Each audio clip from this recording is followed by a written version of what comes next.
I'm Mark Bovey, coordinator of the Acupuncture Research Resource Centre. Each year we run an acupuncture research symposium, and I'm here today to talk with Hugh McPherson, one of the keynote speakers for 2015.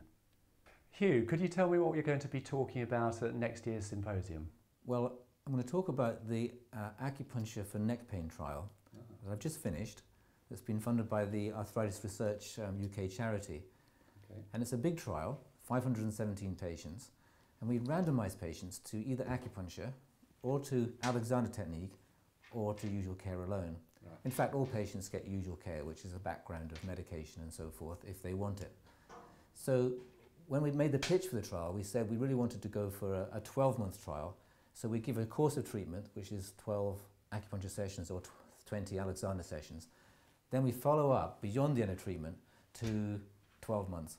And that's our primary endpoint. So this is an ambitious trial to prove that, to show that acupuncture has an effect beyond the end of treatment, that it's a sustained effect. Yeah, that's important, isn't it? So those results I'm going to show at the symposium. But on top of that, I've got some very interesting data about what happens in the acupuncture treatment that makes a difference in terms of diagnosis, in terms of treatment processes, in terms of lifestyle advice. We're tracking lots of variables through the trial and see which ones are important in terms of getting better outcomes. So I'll also be reporting data on that too. Okay, so trying to disentangle those various things about what goes on within an acupuncture treatment. And is it this or that?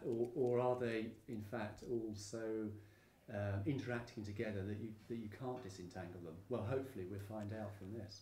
Well, yeah, I think there's a misconception about acupuncture out in the world that acupuncture is just about needling. And clearly, we get this as a pragmatic trial. We trusted practitioners to treat how they normally would, but also document everything they did. So what we're looking for are the variables that make a difference in terms of outcome beyond the needling.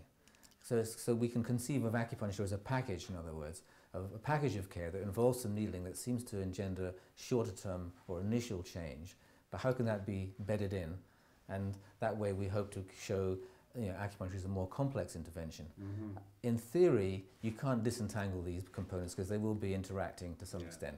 But in practice, we can show which ones are more important than other ones for the longer term. Well, that's key, isn't it? So why neck pain? You've done several similar large pragmatic trials before.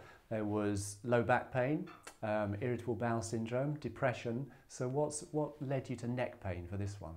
Well, after back pain, neck pain is the most common reason why patients consult their GPs. It's also, if you look at what acupuncturists treat, in terms of musculoskeletal conditions, after back pain, neck pain is the second largest type of pain that people treat in the acupuncture clinic. So it's up there in terms of importance, but it's under-researched, and there's a definite evidence gap in the UK. And why Alexander technique? Well, the point of comparing with Alexander technique is that it's like acupuncture. It involves a longer-term process of bedding in change. And Alexander teachers teach, they have pupils. They want their pupils to learn and change in a way that means they sustain benefits. We're conceiving acupuncture, well, acupuncture is also about embedding longer-term change. So these two are nicely comparable, if you like, in terms of outcome, in terms of processes, and so forth. And that worked really successfully with the depression trial, didn't it, in terms of comparison with counselling, which is again a way of long-term change and teaching people to be able to modify their behaviour. That's true, and we in the depression trial we found some big differences in terms of because half the patients were in pain as well as had depression. Yes. And so we saw some differences in terms of the rate that people got better, and showed certain advantages for acupuncture for that group of patients that were also in pain. So, lots to look forward to for the next Acupuncture Research Symposium, 21st of March 2015.